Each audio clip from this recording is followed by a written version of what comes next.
And a man would say, okay, you have got a job, fine, go get food for us and all that, but I'll change the diaper, I'll keep the house, and guess what?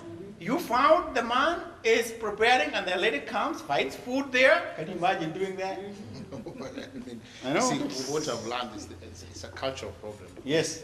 Or where we come from, you see the issue of equality. Yes. The men, of course, were more equal than the women. Of course. Because our women were not economically empowered. Right. So when we bring those cultures in America, they don't work. They don't. And now they bring conflict. Yes. Because now you still want to behave like the man in Africa. All right. And now here we are in a different setup. Yes. So now definitely there's going to be a conflict. There'll be a conflict. Because the women now here are more empowered. Yes. Because they have more rights here and they are more recognized. And actually they are working like we are. Yes. And then, so unless now you are able to manage and recognize that the issue of our grandfathers now cannot be working. I know. Here. Wow. So I've seen a lot of homes having problems because the man is not ready to change. He's not ready to change, to adjust. But also the women, how can you help us? Now, the elder tells us that the environment is favoring you, you got better jobs, you have more rights and all that. How can you be sympathetic to us, knowing our vulnerable situation and understand where we are, and don't keep reminding us that we are disadvantaged? Ladies, how can you help us?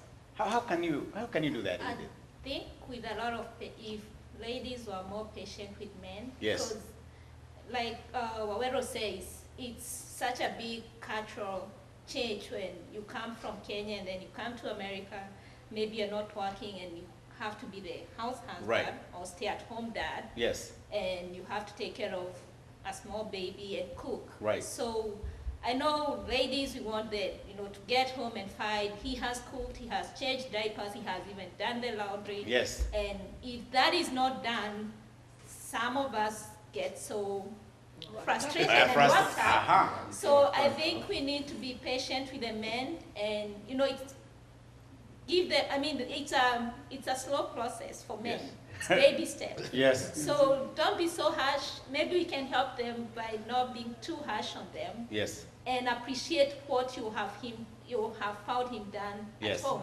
Yes. Whatever he's able to do, appreciate that. Yes. So I guess because this society has actually molded us. There are things we are doing. We use, like for example, I make bed. I wash dishes. Things that I will not do. What else do you do that you would not do if you are in Kenya, Chege? I cook a lot. You cook a lot. What do you do, Simon, that you will not do if you are in Kenya? I think the whole thing of changing diapers. Diaper, you do that? And so many other things of cleaning the house. Yes. Any other person will do the dishes. Dishes. Laundry, yes. And many other things. Including making. Am I the only man who makes bed? Because I'm not. No, my husband makes. Oh, he does that? All the days? It's actually whoever is the last one. Whoever is the last one to. Oh, that is how it works. There are some people who jump quickly so that the other one may. In some homes it don't matter. Even if they jump out last. Yes. You'll find it not me. I hope she's not stepping on somebody's toe. In homes it doesn't matter whoever gets who, somebody's going to do it. Yeah. Yes. That is where the point comes. I learned this from Rahab, your wife. Yes. She said, sometimes when you can't change your husband, change yourself. Yes. Because there are these things that somebody will not do. Shega said he cooks. My husband will not cook. Yes. So I said, even if I work like 16 hours, I'm not going to expect Simon to cook. So I'm going to come and cook because I need to change me or get frustrated with him. Oh my goodness. Change yourself. If the other person cannot change, change so that you may work together. Wonderful. Great things. We've talked about finances. We have also talked about roles, changing of roles and status. Is there anything else that you think that bring conflicts in marriage? I guess maybe even the culture. The culture? Yes. Yes. Because if we come to, say, coming here, right, and then if we try to adapt the new culture so much, yes, the rate of the adaptation may differ. They differ. Yes. So wow. if one if one of the partner yes. really gets into the other culture so much, right, and then the other one still has hangovers from Kenya. So when you try to combine yes. the two, yeah, that brings conflict. It is a lot wow. of conflict. Wow. Yes. Other conflicts that you see that bring, yes. I think we also have a problem with in-laws. In-laws. If the husband, especially, this is for the women, I'll say this. Yes. If the husband aligns himself too much with the in-laws, yes, that doesn't work. It doesn't work. No, because the wife wants the husband with her. Oh, so they want the husband with you. And you want to make decisions together. You want to make the decisions together? Yes. So if you find that your husband is leaning towards the in-law, you feel threatened as a wife. Yes. You feel like it's not good. Absolutely. Wow. Beautiful. And yes. Something else, I also think children are a major cause of conflicts yes. in many marriages. Right. Because mom wants to be very soft to the children. Yes. Dad wants to discipline them. Ah. So when dad disciplines mom, the kids will go to the mother yes. and they think dad is the evil one. Oh, yeah. So you have to agree. I mean, you all have to be at the same page yes. when it comes to disciplining these wow. children. So they don't feel like one is, favored so by the one. evil, the other one is wow.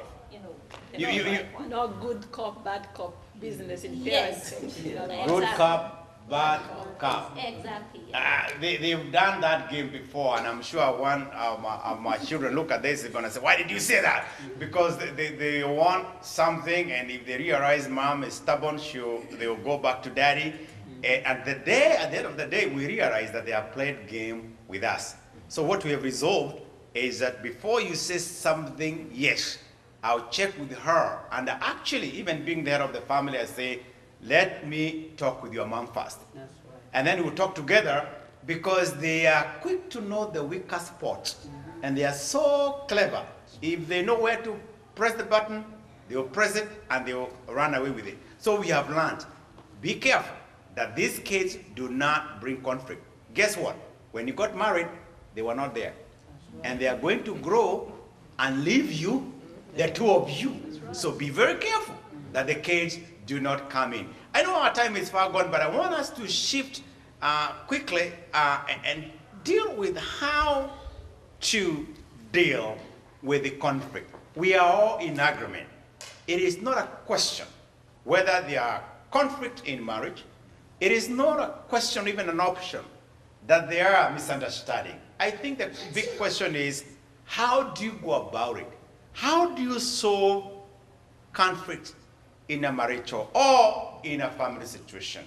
And I'm going to ask you to share, because I know we've done it in the wrong way, and people have gone to solve issues in the wrong way, and so instead of getting better, it has always become worse. I know you all have answers, and you have contributed to do this. And I know at one time, you may have had conflict. Some of us have remained silent to one another, and we have done this, what we call Cold War, where you keep quiet for like a week or 2 weeks. I can see someone is smiling. And you are like, yeah, I'm going to keep quiet and see what it's going to, and you know it has not helped. And especially when you say, let me see what you're going to do. Let me what you're going to do. I'm going to pull some wires here, no money, no that, no that. And when you start punishing each other, it doesn't help. So if you're meant to stick together as a married couple, you better find out how to solve your problems. Can you tell me some of the things that we got to be very, very, very careful about in the way we solve our problem? And I'll begin with my friend here next to me. What tip? What have you learned in your marriage on solving problems, marital problems? In the marriage, conflicts are going to occur. Yes. But the sooner you sort them out, the better. The better. So you have to learn how to confront them, and confront them directly and immediately, and be able to solve them as soon as possible before they spill over. So that instead of saying, I'm having an issue and I'm going to settle it tomorrow, you better deal with it. You deal with it. Because you're not waiting anybody else to come and help. Exactly, but it's also going to be important where you solve it. Where you solve it? Because you don't want to solve it in front of other people. Oh, so the where is important. It's very important. So how do you go about that? Once you realize there's a problem, then you have to know when to confront or when to confront it and where, because Yes. you cannot do that, like especially in front of children. Oh, You don't want to do that when you're driving. yes. That's dangerous. When you, you don't sober because you might cause somebody into an accident, a crash. You don't want to do it still like in the kitchen when there's some cooking going on. Yeah, because some food might, yes, or you might put more salt than, yes. Or where there are knives, I'm told. That's the kitchen, yeah. Because when you saw, what did you? And especially with a woman when she's mad, yeah, huh? So not in the kitchen, so you have and to you be want to good. make sure there are no children there because they peek what's going on, and not when you are driving. Is there anybody? Wamusosi, you are the oldest, but have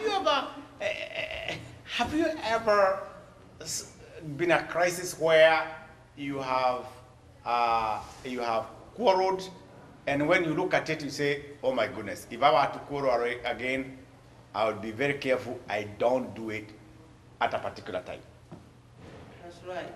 Yes, Because we are the examples of our children. of our children. As Brother Awel has said. Yes, And then the other thing is that love covers a multitude of sins. okay. So when all these things are covered by love, Yes, especially a woman, and the most important thing is to understand your man. yes, Is to understand your wife. yes, So when you understand each other, Yes. you know when this is gonna bring something so bad. yes, So if it will take even a sorry at that time, yes. which does not even It doesn't. does not deserve, Yeah. and calm things down. You calm down so that at least to solve that issue. But in terms of if it is a crisis in the home, would you prefer you go out there in a private place, or is bedroom the better place to go and solve? Because you are raising a very important question of the where, when to deal with that. What would be the best place to solve that problem in terms of location?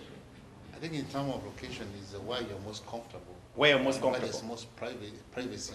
Yes. So that it doesn't spill over. Doesn't spill over. Because you may open up and somebody may yell. Because if the neighbor is going to hear about it, Yes. then now there's a third party involved. Yeah. The kids are going to hear about it, there's another third party. So the two of you, you are the main characters. Yes. So you better be You better know where it's gonna happen, because as Wamsoso says, you better know your person well. Sababu najua, if I bring this thing here in the kitchen, I know Mama Shiro is gonna yell until the kids wake up. So the location is very important. And the timing, the where, and also the mood. There are times when you cannot solve certain issues. You have to wait. I can see you nodding what it is about the mood. The mood is very important. There's sometimes that somebody is not in the mood of speaking, Yes. like talking. Yes. If I talk to them and they say, so when you see that, they say, you solve it later. You serve later. So sometimes it's not, you also have to watch the mood and the environment, because sometimes you might be talking to a stone, right? Sometimes when the tempers are high, Yes. I think that's the worst time to try and solve it. You need to wait until you all calm down. You all calm down. And address the issue together. Okay. Because some things are not like so big. Yes. They become so big by the attitude. The attitude, By the yes. rising of the voices. Yes. That's what messes up everything. And because you're all competing who has the higher voices. Yeah. Yes. She said something, Musosi said something that is key to solving conflict. She said Yes. about knowing your partner, knowing Yes. your husband, knowing your wife. Yes. And what that does is you'll be able to even know something is wrong. Right. Sometimes you can do something that you don't know you offended the other person. Yes. And so if you don't learn to see that something is wrong with my husband or my wife, Mm-hmm. then you may actually, by the time you're solving the problem, Right. you'll be solving many problems. Yes. But once you know something is wrong, you confront it, or you are able to reach out to find out what is it. Yes. He's your friend, he's your friend. Yes. Then you may be able to lessen Okay. problems that could have actually escalated. Wow. When you're still there, I have had issues where people are in a conflict, and the question of what, Elder Wawero dealt with the question of where. The question of what, when you are talking and solving problem, do you see a situation where people mix issues instead of dealing with the issue, which is the problem? They end up bringing all the stuff. Let's say, for example, we are talking about money.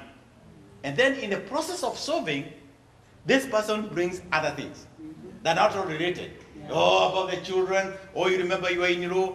How important is it that you stick to the issue and not bring other baggage? Going back to what Simon said, that has to do with unresolved issues. Yes. If they were not resolved, they will come up at a later time. Yes. So the sooner you solve one issue, the better. Because when the They'll next pile. one comes, they'll be piling and They're showing. piling.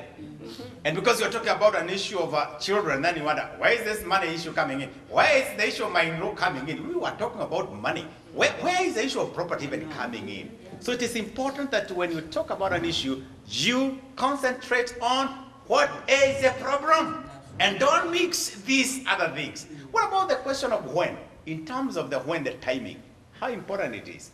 Evening, morning, at night. We've talked about where. The time factor is also important. And I think some of you have said that timing also is very important. Don't quarrel somebody on the phone at work. Why did you do this? And somebody is saying, can't you wait for us to come? And, no, I cannot wait this. Do you know there are people who call people at work? Why did you do this? And then you are trying to cover, trying to give this impression to your working place that all is well and it's not all well. So timing is also very important. You might call somebody who is driving and you might irritate this person and you might take the wrong exit. Just like you receive bad news about death. Like, oh, somebody has died, and then you're like, what? And then you may cause an accident without really knowing. How else can we solve problems? What do you think? What about who? Who do you involve in the solving of problem? The issue of who to involve in a conflict. First and foremost, it should just be the two of you. The two of you? Yeah. Yes. So unless it's such a major problem that you cannot come into an agreement, Yes. I don't think you need to involve anybody else. Which means there are people, when they have problem with their spouses, instead of talking it, you realize that other parties have already known about the problem before you even engage the person in conflict.